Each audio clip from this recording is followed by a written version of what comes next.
Migración en Ponte al Día es inteligente cuando personas como usted y como yo nos interesan todos esos temas relacionados con nuestro estatus legal en Estados Unidos y también a todas las personas que se encuentran fuera de Estados Unidos y que desean tener un estatus legal aquí en el país, en este país de Norteamérica. Y es por eso que siempre tenemos la visita de nuestro profesional, de nuestro abogado de inmigración, Héctor Benítez con BM Legal. ¿Cómo estás, Señor, Héctor? ¿cómo estás? ¿Cómo te... Muy bien. Hoy tenemos un tema muy especial porque estamos hablando acerca de los perdones. Sí, es un tema muy general y definitivamente se aplica para muchísimas cosas, pero hoy vamos a hablar acerca del perdón y vamos a hablar del perdón como... ¿Qué significa el perdón cuando una persona se casa con un ciudadano norteamericano?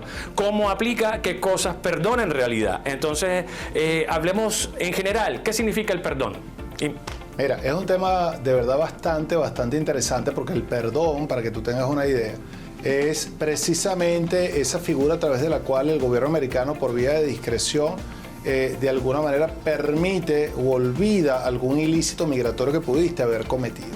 Dentro del ilícito migratorio pueden estar personas que tal vez tuvieron entradas ilegales al país, personas que aunque hayan ingresado de forma legal, trabajaron sin autorización o tuvieron una sobreestadía a lo que es el periodo de, digamos, autorizado de su I-94 o de permanencia otorgada por CBP. Es decir, pueden haber muchas circunstancias en las que se dan ilícitos de naturaleza migratoria. Que son, penalizados en la mayoría de los casos, podría ser. Indudablemente, son penalizados en la mayoría de los casos, pero hay una particularidad, que es lo que tú estabas señalando, porque el tema de los perdones es que normalmente hay que pedir el perdón, hay que presentar una planilla para que luego el gobierno americano, por vía, en este caso el Servicio de Migración, por vía de discreción, conceda el perdón, elimina la sanción y ahí poder obtener el beneficio migratorio que probablemente estás buscando.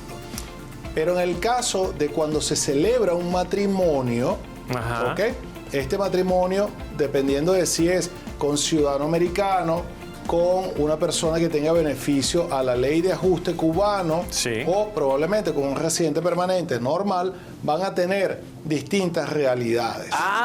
O sea, va a ser diferente. En realidad no aplican para lo mismo en esas diferentes ramas, por decirlo así. En esas diferentes ramas, por decirlo de alguna manera. Una de las situaciones más comunes que se da en el contexto de lo que son las peticiones familiares es precisamente cuando la persona tuvo una entrada legal. En este caso, cuando hablo de la persona me refiero al beneficiario, al inmigrante, y esa persona se casa.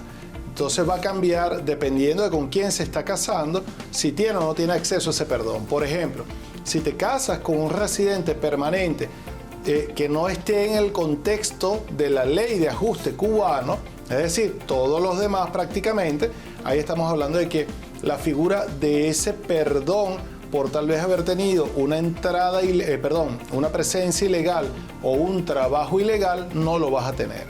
O sea, no va a gozar de ese beneficio. No vas a gozar de ese beneficio. Entonces, aunque te hayas casado con un residente permanente, poder pasar tú a residencia permanente a través de una petición familiar se complica si hay una evidencia de que trabajaste ilegalmente o de que tuviste una estadía ilegal, una presencia ilegal en el país. Ahí hay una complicación interesante.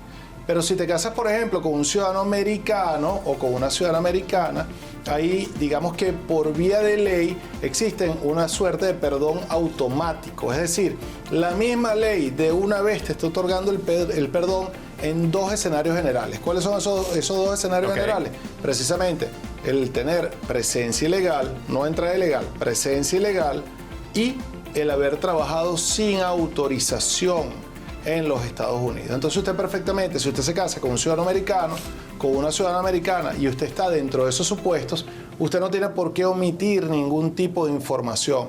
Usted no tiene por qué mentirle al gobierno americano en el llenado de las planillas al momento de que le pregunten si usted en algún momento tuvo una sobreestadía o trabajó sin permiso, porque la misma ley te lo está perdonando. Exactamente, y ya lo sabían de hecho de antemano. En muchas ocasiones, y es un tema que las personas deben tener y manejar adecuadamente. ¿Por qué? Porque suponte que tú vienes en el marco del llenado de una planilla y te preguntan, ¿usted ha trabajado ilegalmente en algún momento o trabajó sin autorización en algún momento de su vida? Y vienes y colocas, no, yo no puedo colocar que trabajé sin autorización. No, nunca he trabajado sin autorización. Y no lo sabían que ya eso, si lo dice sí, estabas perdonado automáticamente. Y no sabían que estabas perdonado automáticamente. Pero vienes y colocas una información falsa en la planilla y resulta que tal vez con un social que tuviste hace tiempo, hiciste unas declaraciones de impuestos donde se reportaron unos trabajos por los cuales devengaste un salario o tal vez devengaste un ingreso como 1099, etcétera, como independent contractor. Entonces, lo que no tenía que ser una complicación en tu vida, probablemente lo convertiste en una complicación de forma innecesaria porque mentiste. Y se genera una nueva situación donde hay una información falsa, probablemente un fraude. Claro. Y eso sí te hace inadmisible para el país y puede afectar tu residencia legal permanente aunque te hayas casado con un ciudadano americano. No, ya para eso no existe algún perdón, por decirlo así. Sí pudiera existir un perdón indudablemente, pero ya un perdón por temas de fraude, dependiendo de la naturaleza del fraude, conlleva una rigurosidad mucho más amplia, mayor tiempo, mayor inversión, y la discrecionalidad del oficial es muy alta. Así como te lo puede aprobar, también puede terminar negando dependiendo de la gravedad de la ofensa que hayas cometido por ese fraude. Entonces, por eso es que siempre es importante que, indudablemente, al momento de hacer, digamos, tu declaración, tengas en consideración todos estos elementos para que no te vaya, digamos, a traer una consecuencia mucho mayor. ¿Qué situación hay más o menos similar al contexto de ese tipo de perdón automático que se les da cuando hay un matrimonio con ciudadano americano? Con todas aquellas personas que son beneficiarias de la ley de ajuste cubano. Ok. Pero ¿quiénes son beneficiarios de la ley de ajuste cubano? No todos los cubanos. Claro. Van a ser aquellos cubanos que logren demostrar ciertamente que tienen una condición, un origen de nacionalidad cubano y que hayan tenido una entrada legal a territorio americano. Porque si la entrada es ilegal, es por vía de frontera, etcétera, las circunstancias actuales no les permite a ellos acceder a la figura de la ley de ajuste cubano. Entonces la persona también puede estar bajo la creencia de que va a tener un perdón automático porque se está casando probablemente con un ciudadano de origen cubano y resulta que tal vez ese ciudadano no tiene, y que no está cobijado. No está cobijado por la ley de ajuste cubano. Entonces, siempre hay que tomar en consideración múltiples elementos antes de tomar una decisión de qué es lo que vamos a poner o qué es lo que vamos a contestar. No, definitivamente no, es una información muy valiosa porque, como lo acabas de decir, se pintan diferentes escenarios al momento de hacer esta elección, ¿no? de ajustar nuestro estatus legal a través del matrimonio, y simplemente muchas veces no tenemos esa orientación precisamente para poder escoger o para poder saber qué debemos hacer en el momento de casarnos precisamente con esa persona.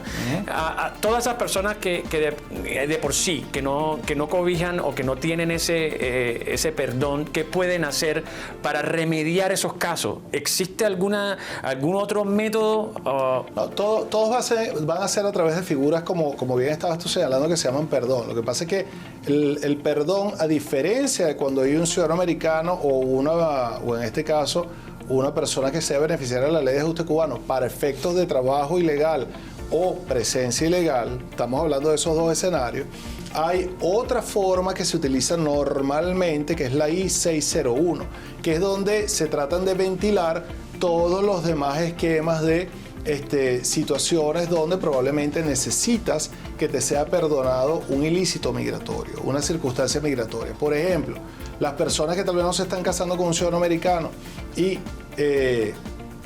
que hayan probablemente tenido una presencia ilegal, pero que esa persona es beneficiaria de un proceso de certificación laboral o de una visa de interés nacional, tiene que verificar por el tipo o la metodología de la visa si puede acceder a otra figura de perdón que elimine la causal de inadmisibilidad y que le permita acceder a residencia, a veces sea por ajuste o por vía consular. No, es que enamorarse también es complicado, ¿ya vieron? No, definitivamente, sí. Muchísimas gracias, Héctor, por esta información. Yo sé que tú estás tratando a muchos clientes que tienen todos estos casos y muchos más. ¿Cómo pueden todos acceder a ti? ¿Cómo pueden contactarte para poder adquirir tus servicios? Mira, para nosotros va a ser un placer en MM Legal, pues que indudablemente nos ubiquen. Pueden hacerlo a través de la página web, el www.mmlegal.com, a través de las redes sociales, llevan el mismo nombre, @mmlegal, o a través del número de teléfono 786-558-5625. Ya lo sabe, vaya rápidamente a las redes sociales de nuestro querido amigo Héctor Benítez para que usted definitivamente pueda tener un estatus legal como Dios manda aquí en Estados Unidos. Y si piensa venir a Estados Unidos, también se lo aconsejo que lo contacte para que usted pueda tener todos estos asuntos claros y derechos para ir como Dios manda. Así es. Muchas gracias, Héctor, por estar con nosotros y regresamos con mucho más de Ponte al Día.